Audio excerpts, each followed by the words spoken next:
आहा टीवी गरीब प्रेग्नेंट माँ। एक गांव में ललिता माधव नाम के पति पत्नी रहते थे। उन्हें 4 साल का बेटा भी था, नाम सुब्बू। माधव मिस्त्री का काम करता था। नई शादी होने के बाद ललिता भी माधव के साथ ईंट उठाने या सीमेंट पहुंचाने जाती थी।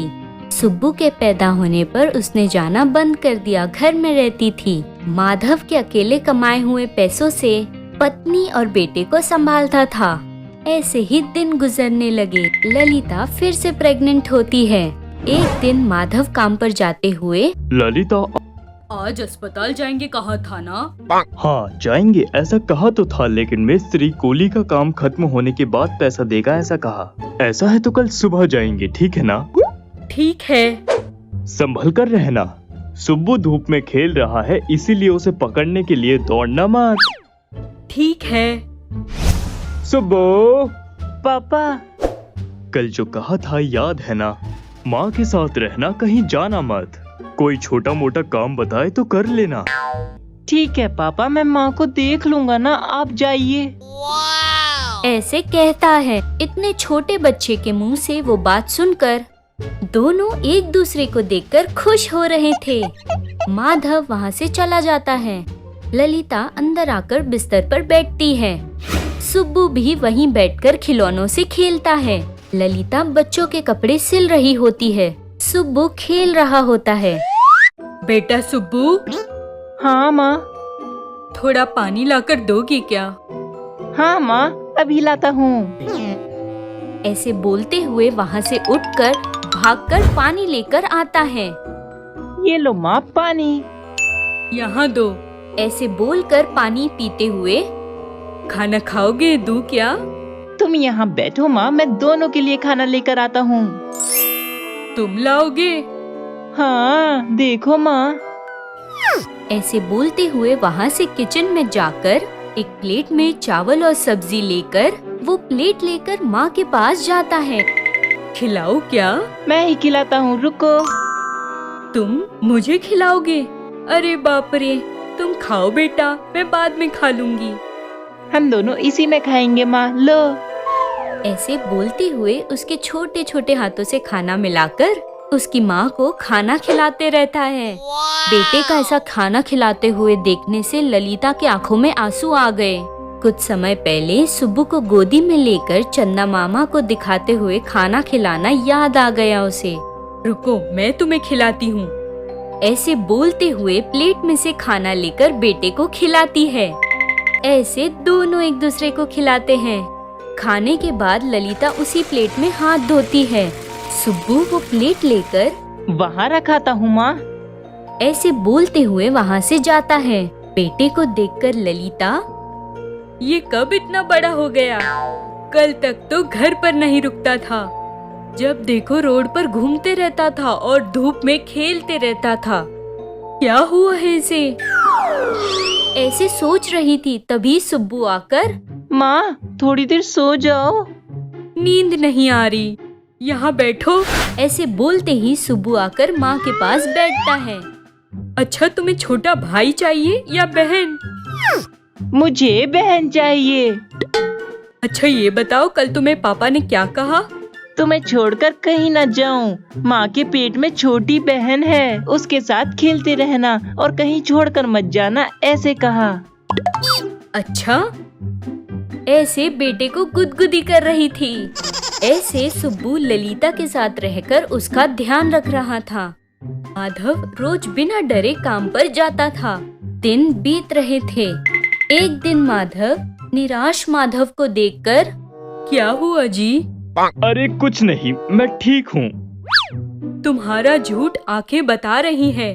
क्या हुआ बताओ भी। वो कल डॉक्टर ने क्या कहा पता है? क्या बताया? नॉर्मल डिलीवरी नहीं होगा शायद, बड़ा ऑपरेशन करना पड़ेगा, बड़े अस्पताल जाने को कहा है। ऐसे बोलता है। वो बात सुनकर ललिता शॉक। बड़ा ऑपरेशन? बड़ा ऑपरेशन मतलब बहुत पैसे लगेंगे। इतने पैसे हमारे पास कहाँ? तो क्या करें, टाल नहीं सकते ना। कुछ नहीं होगा, अस्पताल नहीं, कुछ नहीं। रंगम्मा बुआ को बुलाओ, वो डिलीवरी करेगी। वो पैसों के डर से चुप रहे क्या? मैं देख लूंगा ना। ऐसे बोल ही रहा था कि सुब्बू आकर ललिता को दूध का ग्लास देता है। माँ ये लो दूध। तुम पियो बेटा। ये तुम्हारे लिए नहीं है माँ, मेरी छोटी बहन के लिए है। अगर तुम पियोगी तो मेरी छोटी बहन भी पिएगी, ऐसा पापा ने कहा। से बोल रहा था कि ललिता अपने पति के पास देखती है। माधव भी दूध पी लो ऐसे इशारा करता है।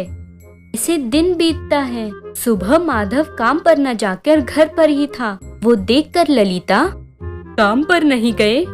तुम्हें कब दर्द होगा पता नहीं, काम पर कैसे जाऊं? नजदीक है ना, दर्द उठे तो उसे भेज दूंगी, जाओ। ऐसे बोलकर पति को भेजती है। उसके जाने के कुछ देर बाद ही ललिता को लेबर पेन होता है। दर्द बर्दाश्त न होने पर रो रही थी। वो देखकर सुब्बू माँ के पास आकर, माँ क्या हुआ माँ? ऐसे चिल्लाते हुए यहाँ वहाँ देख रहा था। सुब्बू पापा को बुलाकर लाओ, जाओ। रुको रुको, पापा दूर है, बगल में रंगम्मा पता है ना, उसके पास जाकर मैंने बुलाया है ऐसे कहो। ऐसे कहती है। ललिता के बताते ही सुब्बू भागकर रोड पर जाता है। रोड पर आकर रंगम्मा के घर भागकर जाता है। रंगम्मा को सब बताकर उसे साथ में घर ले आता है। रंगम्मा ललिता के पास आकर उसकी डिलीवरी करती है। तभी सुब्बू उसके पापा के पास भागकर जाते हुए सब कुछ बताता है। माधव घबराते हुए सारा काम रोककर घर आता है। घर आते ही ललिता के हाथ में बेटी थी। वो देखकर बाप बेटे खुश हो जाते हैं। सुब्बू धीरे से जाकर उसके हाथ में बच्ची को देखकर चूम रहा था। वो देखकर ललिता बहुत खुश हो जाती है।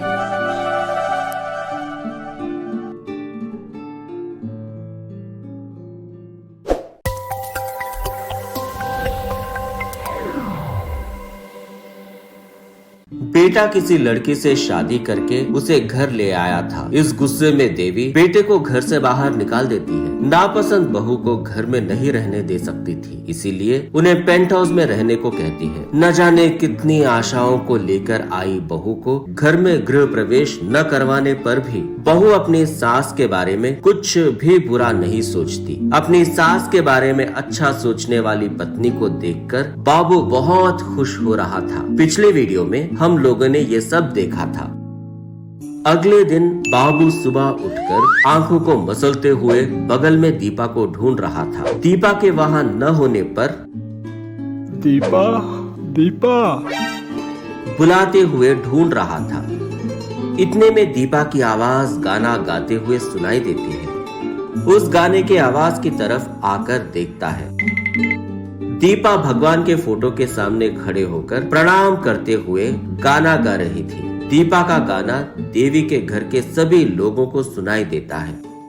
बाबू का छोटा भाई सोनू उस गाने को सुनकर अपनी माँ देवी के पास आकर, माँ ये गाना कौन गा रहा है? बहुत अच्छी आवाज है, चलो चलकर देखते हैं। उसकी बात सुनकर देवी को बहुत गुस्सा आता है।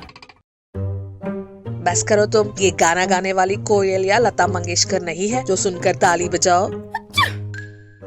तो क्या हुआ माँ, उसकी आवाज अच्छी है, जाकर उनकी तारीफ करने में क्या बुराई है? सोमू के कहने पर देवी का गुस्सा और भी बढ़ जाता है। तुरंत ही, बस करो, तुम्हें जाना है तो तुम जाकर बोलो। क्या हुआ है माँ को सोच रहा था। उतने में उसके पिता मोहन आता है। क्यों, क्या हुआ? माँ को कुछ हुआ है शायद, हमेशा डांटती रहती है। चलो क्या हुआ दिखाता हूँ। क्या पिताजी, क्या दिखाओगे? गाना गाने वाली कौन है सोच रहे हो ना? कौन है? वो तुम्हारे भैया की पत्नी है, तुम्हारी भाभी, मेरी बहू। भैया ने शादी कर ली क्या? कब? मुझे क्यों नहीं बताया? पैदा करने वाले हमको ही नहीं पता, तुम्हें क्या बताएंगे? ऐसा क्यों पिताजी? ये बड़ी कहानी है, चलो चलते हैं। बोलते हुए दोनों वहां से बाबू के घर आते हैं। दीपा तभी अपनी पूजा पूरी करके पति बाबू को आरती दे रही थी। उतने में दोनों सोनू और मोहन वहां आकर देखते हैं। हमें भी आरती दे दो बेटी। बोलता है मोहन। दीपा आश्चर्य और खुश दोनों होकर देख रही थी, जो देखकर सोमू, ये क्या भाभी, ऐसे क्यों देख रही हो तुम? बोलता है। दीपा खुश हो रही थी, अपने पति की ओर देखते हुए रोने लगी, जो देखकर बाबू इशारों में आरती देने को कहता है। दीपा उनको आरती देती है। उसके बाद, बैठिए ससुर जी, चाय लाती हूँ। चाय किस लिए? जाकर नाश्ता लेकर आओ। बोलते हुए वहां से चली जाती है। इस तरह ससुर और देवर को दीपा पसंद आ जाती है, क्योंकि उन लोगों के लिए इंसान अहम है, न कि उनका रंग। दीपा उन दोनों के लिए नाश्ता बनाकर लाती है। पिता और बेटे तीनों मिलकर डाइनिंग टेबल के पास बैठ गए। दीपा उन तीनों को परोस रही थी। तुम्हारी सास की बातों को मन पर मत लेना बेटी, वो ऐसे दिखाई देती है पर मन की बहुत अच्छी है। कोई बात नहीं ससुर जी, सासू माँ ने ही तो कहा है, बोलने दो।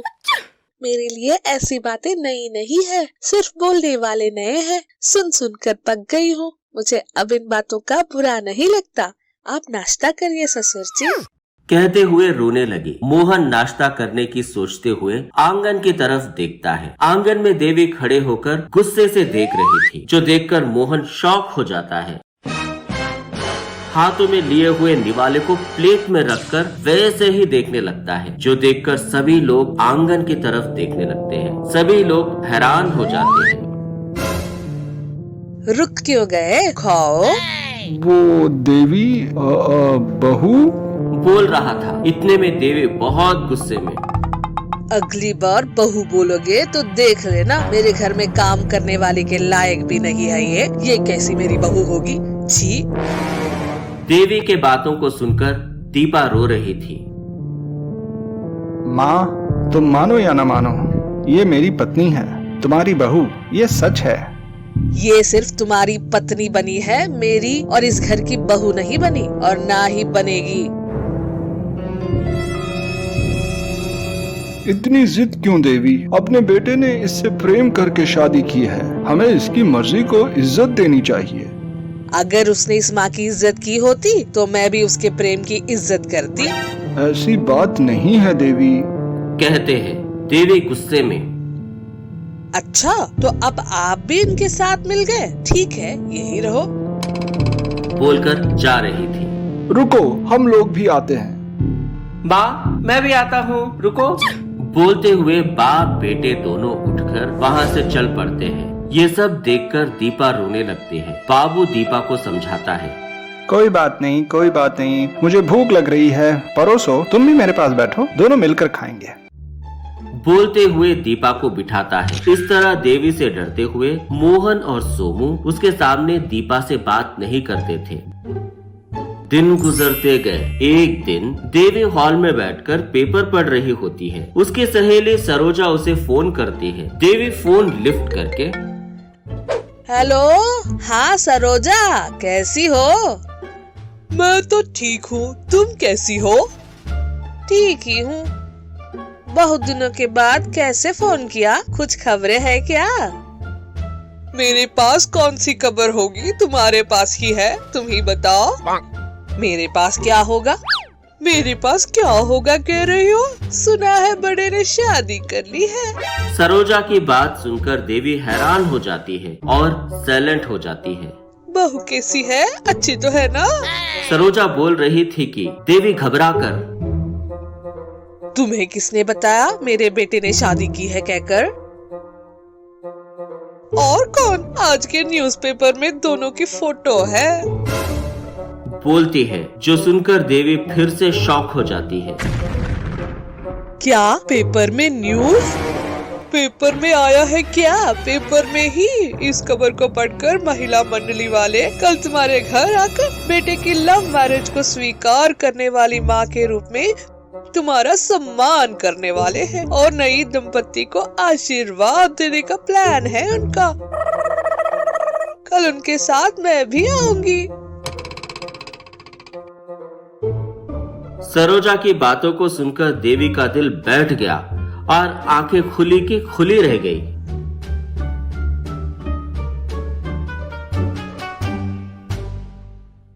तुम लोग कैसे आ गए? वो बात सुनकर सत्या सीनू दोनों चौंक जाते हैं। हमें देखकर इतना चौंक क्यों गई सासू माँ? ऐसे कहती है अनुसया घबराते हुए। अरे वो इतनी देर कहाँ लग गई तुम लोगों को? वो लौट कर आते समय रोड पर एक्सीडेंट हो गया था। वो कार बिल्कुल अपनी कार जैसी थी। बेचारा, उस आदमी को बहुत चोट लगी थी तो अस्पताल में भर्ती करवा के आ रहे हैं। ऐसे कहती है। वो सुनते ही अनुसया को सब कुछ समझ आ जाता है। मतलब इनकी कार समझकर किसी और की कार को ठोक कर चला गया। बेवकूफ, लाखों रुपये दिए थे। छे! ऐसे मन में सोच रही थी कि सत्या। क्या हुआ सासू माँ, क्या बात है? कुछ नहीं, तुम लोग अंदर जाओ, मुझे थोड़ा काम है। ऐसे कहकर वहाँ से घर के पीछे की तरफ जाती है। वहाँ कोई दिखाई न देने पर ट्रक ड्राइवर को फोन मिलाकर, अरे प्लान की बैंड बजा दी ना। कार को ठोकने कहा था तो किसी और की कार को क्यों ठोक दिया रे? पी कर चला रहा था, अंदर कौन है वो भी नहीं देखा। Sorry madam. प्लान को खराब करके सॉरी बोल रहा है। दूसरा मौका दीजिए मैडम, इस बार मिस नहीं होगा। बेवकूफ, 15 साल से इंतजार कर रही थी जायदाद को अपना बनाने के लिए। तू हर बार मेरे प्लान पर पानी फेर रहा है। अगर इस बार तूने मिस कर दिया ना तो तुझे इस दुनिया से मिस करवा दूंगी। ऐसे कहकर गुस्से से फोन रखकर पीछे मुड़ती है। पीछे सत्या थी। सत्या को देखकर अनुसया शॉक। सत्या, तो तुम कब आई? सासू माँ, क्या बात है? क्या हुआ? कुछ भी तो नहीं। कुछ नहीं बेटा। ठीक है, मंदिर से आपके लिए प्रसाद ले आई थी, देना भूल गई थी, ले लीजिए। कहकर अनुसया के हाथ में प्रसाद देती है। सफर करके आई हो ना, कुछ देर आराम कर लो, जाओ। ऐसे बहू को भेजकर, हाश, इसने सुना नहीं, अगर सुन लेती तो सब बर्बाद। ऐसे मन में सोच रही थी। सत्या अपने कमरे में आती है। फोन देख रहे पति के बगल में बैठकर, सुनिए, मैं कुछ पूछूंगी तो बताओगे? क्या हुआ? हमारी जायदाद के बारे में? अरे वो नहीं जी। वो नहीं तो फिर क्या है, पूछो। सासू माँ आपकी सगी माँ है? उनसे कहीं ज्यादा। मैं जब 10 साल का था, मेरे पापा उन्हें शादी करके घर ले आए। तब से वो मेरी सब कुछ बन के मुझे पाल रही थी। मेरी सगी माँ भी मुझसे इतना प्यार नहीं करती। सगी माँ शायद आपको ऐसे नहीं देखती, लेकिन सगे बेटे को मारने की साजिश नहीं रचाती। ये आपके जायदाद के लिए आप पर प्यार जता रही थी। किसी को शक न हो इसलिए आपकी शादी करवा दी। जायदाद के लिए आज एक्सीडेंट करवाने वाली थी। उनसे अपने आप को बचाना होगा हमें। ऐसे कह रही थी कि सीनू जोर से हंसते हुए, मेरी जिंदगी में सुना हुआ सबसे बड़ा जोक है ये। जोक नहीं, ये सच है। सत्या, अब बस कर दो। अगली बार मेरी माँ के बारे में अनाप शनाप बका तो तुम्हें तुम्हारी माँ के यहाँ छोड़ाऊंगा। ऐसे पलटकर सो जाता है। सत्या कुछ नहीं कहती। सुबह होती अनुसया फिर एक बार साजिश रचा रही थी। सत्या अपने आप को सांस से कैसे बचाए इस सोच में डूबी थी। ऐसे दिन गुजर रहे थे। एक दिन अनुसया, दिन बहुत ही जल्दी बीत रहे हैं। उसे बिल्कुल शक ना हो, इतनी सफाई से सब कुछ करना होगा। एक्सीडेंट ही एकमात्र मार्ग है, इसलिए फिर से एक्सीडेंट का प्लान बनाती हूँ। दोनों को गांव के पास बगीचे में जाने कहती हूँ, रास्ते में ही ऊपर पहुँचा देंगे। ऐसे प्लान करती है। सोच विचार करके बहू बेटे को बुलाती है। गांव के बगीचे में काम कैसे चल रहा है देख कर आने बोलती है। सडनली गांव जाने की बात सुनकर सत्या को शक होता है। फौरन, आप भी चलिए ना सासू माँ, तीनों चलते हैं, ऐसे कहती है। वो बात सुनते ही अनुसया बहुत घबरा जाती है। सास के चेहरे पर बदलाव देखकर सत्या फिर से एक्सीडेंट का प्लान बनाती है। ये कंफर्म कर लेती है। सुनिए, सासू माँ को भी ले जाए? हाँ माँ, तुम भी साथ चलो। मैं नहीं आऊंगी, तुम लोग हो आओ। नहीं माँ, आओ, कार में बैठो।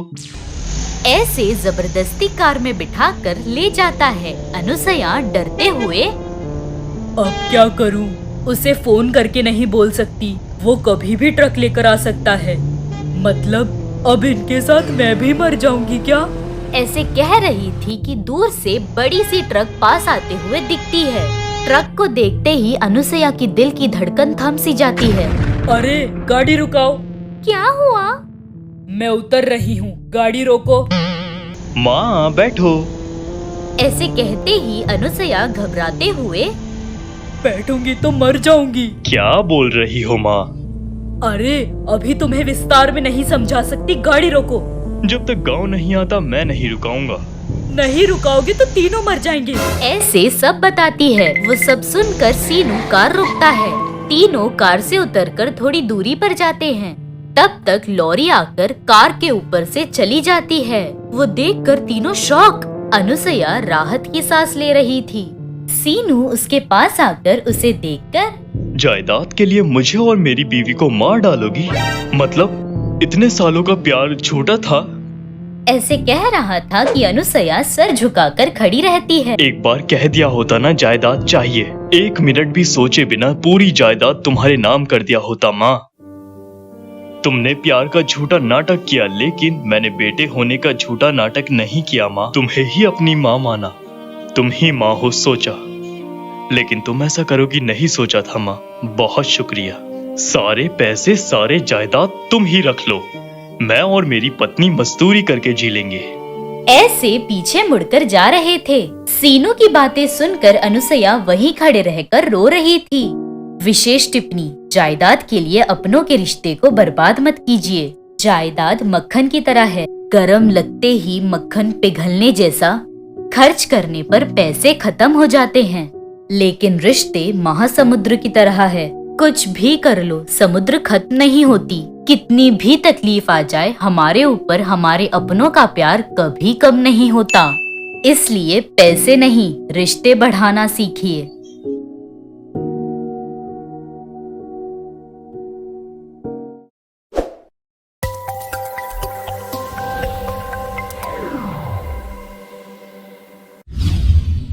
काली बहू मोटी सांस पार्ट 2।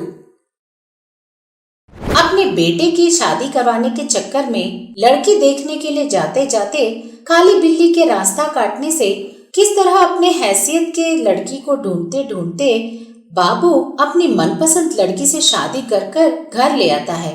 जब तक देवी अपनी बहू को नहीं देखती, अपने बेटे के प्यार और शादी से रजामंद होती है, लेकिन जब अपने बेटे की पत्नी को और उसके रंग को देखती है तो देवी किस तरह अपने बेटे को मनाकर उस लड़की को छोड़ने के लिए कहती है, इससे पहले की कहानी में हमने देखा। अपने बेटे को दहलीज पर ही रोके रखी देवी, वही रुक जा बाबू, तुझे उस काली लड़की से शादी करने का मन कैसे किया? हाँ, तू जानता है कि मुझे काली चीजें बिल्कुल पसंद नहीं है। ये जानते हुए भी तूने एक काली लड़की से शादी करके मेरे ही घर ले आया।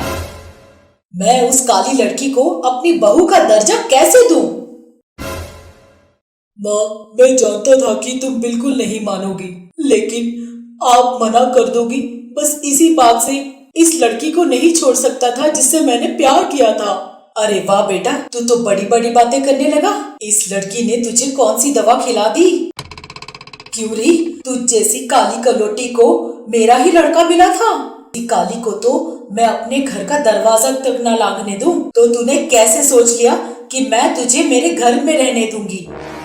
इस तरह डांट रही थी तो दीपा बेचारी रोए जा रही थी। ये देखकर बाबू बोला, माँ, आप उसे कुछ मत कहिए, ये शादी मेरी मर्जी से हुई है। क्यों बेटे, तुझे अपनी पत्नी पर इतना प्यार आ रहा है और तेरी माँ पर बिल्कुल प्यार नहीं? ये है कौन ये लड़की? माँ, इसका नाम दीपा है। मैंने इससे प्यार किया है, मैंने ही इससे शादी की बात की। इसका पिता नहीं है, ये अकेली रहती है। तो क्या इसकी माँ इस शादी से सहमत है? हाँ माँ, सहमत है। हाँ, सहमत क्यों नहीं होगी? एक करोड़पति का बेटा दामाद बनकर आए तो कौन मना कर सकता है भला? हाँ, माँ बेटी ने मिलकर प्लान बनाया और तुझे फंसाया है बेटा, फंसाया है।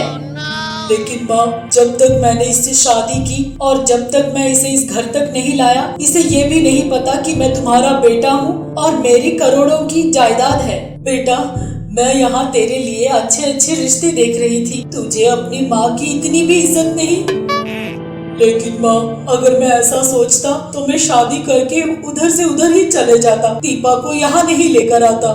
अगर तुझे मुझ पर थोड़ा भी प्यार और इज्जत बाकी है तो उस लड़की को तू जहाँ से लाया है वहीं पर छोड़ दे। नहीं माँ, मुझे माफ कर दो, मैं आपकी बहुत इज्जत करता हूँ, लेकिन मैं दीपा को नहीं छोड़ सकता। अब वो मेरी पत्नी है, जहाँ मैं रहूँगा वो मेरे साथ ही रहेगी। इस तरह बाबू बोले जा रहा था तो देवी को बहुत गुस्सा आता है, लेकिन क्योंकि वो अपने बेटे को मार पीट नहीं सकती थी, वो बस अपने गुस्से को दबा रही थी। वो एकाएक अपने पति मोहन की तरफ मुड़कर बोलती है, ये सब क्या है जी? हम इसके लिए अच्छे अच्छे रिश्ते ढूंढ रहे थे और इसने ये सब कर दिया। आप कुछ पूछते क्यों नहीं? अब वहाँ पूछने के लिए कुछ बचा नहीं है देवी। वो हमसे ये नहीं बोल रहा कि वो उस लड़की से प्यार करता है और हमें उसकी शादी करानी है। वो सीधे शादी कर यहाँ आया है। अगर हमें उस पर प्यार है तो हमें उसके प्यार को स्वीकार करना होगा, लेकिन उसे समझाकर उस लड़की को छोड़ने के लिए नहीं बोलना चाहिए। ये सही नहीं है। मैं ये सब नहीं मानती जी, ये लड़की मेरे घर पे कदम नहीं रख सकती। ठीक है माँ, मैं कहीं और बाहर रह लूंगा। ऐसा बोलकर मुड़कर अपनी पत्नी का हाथ पकड़कर जाने लगा। ये देखकर देवी को बहुत गुस्सा आया। रुक जा। क्यों बेटा, तुझे मैंने 25 साल बड़े लाड और प्यार से बड़ा किया है, लेकिन अपनी पत्नी के लिए आज अपनी माँ को छोड़कर तुझे जाने का मन कैसे कर रहा है बेटा? तो फिर मुझे घर के अंदर आने दे माँ। आने दूंगी, लेकिन मैं सिर्फ तुझे अकेले को ही आने दूंगी। वो इस घर में नहीं आ सकती। इस तरह वो बोल रही थी तो मोहन बोला, ये सब क्या है देवी? उस लड़की का क्या होगा जो इस पर इतना विश्वास कर यहाँ तक आई है? जो भी हो जी, मुझे इससे कोई परवाह नहीं। वो दरवाजा लांघकर इस दहलीज तक पहुँची है, इसीलिए मैंने उसे वही खड़ा कर दिया है। अगर वो ये दहलीज लांघकर घर के अंदर आ चुकी होती तो मैं ही ये घर छोड़कर चली गई होती। माँ, मैं तुम्हारी बहुत इज्जत करता हूँ। तुम जो कहोगी मैं मानने को तैयार हूँ, सिवाय इसके कि मैं अपनी पत्नी को छोड़ दूँ। इस तरह बाबू बोल रहा था तो देवी अपने बेटे और नापसंद बहू को गुस्से से देखते हुए पीछे मुड़कर अपने पति मोहन के पास जाकर बोली, सुनिए जी, हमारे बेटे को हमारे पेंट हाउस में रहने दीजिए, लेकिन एक ही कंडीशन है। मैं इस घर में रहूं या ना रहूं, लेकिन वो इस घर में कभी कदम नहीं रख सकती। ठीक है माँ। इस तरह बाबू दीपा का हाथ पकड़कर पीछे मुड़कर जाने लगा तो दीपा बाबू का हाथ छुड़वाकर वही दहलीज पर आकर दहलीज को प्रणाम करती है और अपने सास ससुर की तरफ आंखों में पानी भरकर रोते हुए अपने पति की तरफ मुड़ती है और अपने पति को देखकर खुश होते हुए उसका हाथ पकड़कर वहाँ से चली जाती है। उनको जाता हुआ देखकर देवी वही दहलीज पर बैठ जाती है और बहुत जोर से रोने लगती है। ये देखकर मोहन भी उसके पास आकर बैठ जाता है। अरे देवी, तुझे इतना गुस्सा करने की क्या जरूरत है? तुझे इतना दुख क्यों है? अब ऐसा क्या हो गया? उसने अपने मनपसंद लड़की से शादी कर ली, बस यही ना? ये उसकी जिंदगी है, उसे अपनी मर्जी से जिंदगी जीने दो। माँ बाप का बस क्या यही कर्तव्य है कि बच्चों को पाल पोस कर बड़ा करें? एक बार बस उनके पर निकल जाएं, तो वो पक्षी हो या बच्चे, उन्हें तो दूर जाना ही पड़ता है। तूने सही कहा देवी, तुम इस विषय में ज्यादा सोचकर अपना दिमाग खराब मत करो। ये है कौन ये लड़की जी? इस तरह देवी गुस्से से अपने पति से पूछ रही थी। इधर बाबू और दीपा अपने पेंट हाउस में पहुंचते हैं। मुझे माफ कर दो दीपा, शादी करके पहले दिन ही मैंने तुझे बहुत रुलाया। इस तरह बाबू बोल रहा था तो दीपा उन्हें रोकते हुए बोलती है, अरे आप ऐसा क्यों बोल रहे हैं? आप जैसा अमीर आदमी मुझ जैसी भिखारिन को प्यार से शादी करना ही बहुत बड़ी बात है। सच कहूँ तो सासू माँ की जगह कोई और भी होता तो ऐसे ही बोलता। सासू माँ ने अपने बेटे के लिए और आने वाली बहू के लिए न जाने कितने सपने देखे होंगे, लेकिन हमने शादी करके उनके सारे सपनों को बिखेर दिया है। उन्हें इतना गुस्सा तो आना ही था। मेरी माँ भले ही गुस्सैली हो, लेकिन मन की बहुत अच्छी है। आपने सच कहा, उनका मन बहुत अच्छा है, इसीलिए बेटे ने मर्जी के खिलाफ शादी की, लेकिन फिर भी उन्हें अपने पेंट हाउस में ही रखा और उनकी देखभाल करने की सोच रही है। वो सचमुच बहुत अच्छी है। देखना, वो किसी न किसी दिन हमें घर के अंदर जरूर बुलाएंगी।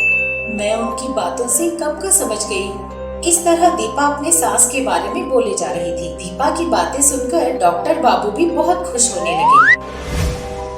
इधर देवी, वो अपने मन ही मन उस पर बहुत गुस्सा करके कुछ सोचने लगी। ये एपिसोड भी आपको पसंद आया ना? फिर देर किस बात की, अभी हमारे चैनल को सब्सक्राइब कीजिए, घंटी भी जरूर बजाइएगा। इस एपिसोड में आपको जो अच्छा लगा नीचे कमेंट में लिखिए।